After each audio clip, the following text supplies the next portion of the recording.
नमस्कार. मी डॉक्टर निखिल मुसळे. मी बालरोगतज्ञ आहे. तुमच्या बाळाला सर्दी, खोकला असेल, ताप असेल, तर इमर्जन्सी आहे की नाही हे कसं ओळखणार? तर जनरली 2 वर्षाच्या खालच्या सगळ्याच बाळांचा सर्दी, खोकला आणि ताप ही इमर्जन्सीच असते. कारण त्यांची रोगप्रतिकारशक्ती खूप कमी असते. आणि ओव्हरऑल जर बाळांचा विचार केला, तर हा व्हिडिओ पहा.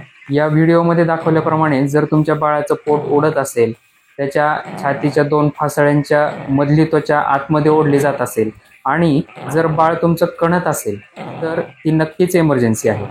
बऱ्याच वेळा 1 वर्षाच्या खालच्या बाळांना साधी सर्दी, खोकला असते आणि एका रात्रीत या प्रकारे बाळ कणायला लागतं, त्याचं पोट ओढायला लागतं आणि त्याच्या छातीची त्वचा जी आहे ती 2 फासळ्यांच्या मध्ये ओढली जाते श्वास घेताना. तर यालाच आपण वैद्यकीय भाषेमध्ये रेस्पिरेटरी डिस्ट्रेस असं म्हणतो. तर अशा प्रकारे जर तुमच्या बाळाचं पोट ओढत असेल, तर की ज्याला पारंपरिक भाषेमध्ये पोटातलं येणं किंवा पोट हापके मारणं असं म्हणतात, तर ती एक रेस्पिरेटरी इमर्जन्सी आहे. बाळाला न्यूमोनिया झाले असण्याची शक्यता आहे. बालदम्याच्या बाळांना हे असं नेहमीच होतं. तर अशी जर लक्षणं तुमच्या बाळामध्ये आढळून आली, तर ताबडतोब तुमच्या डॉक्टरांशी संपर्क साधा. धन्यवाद.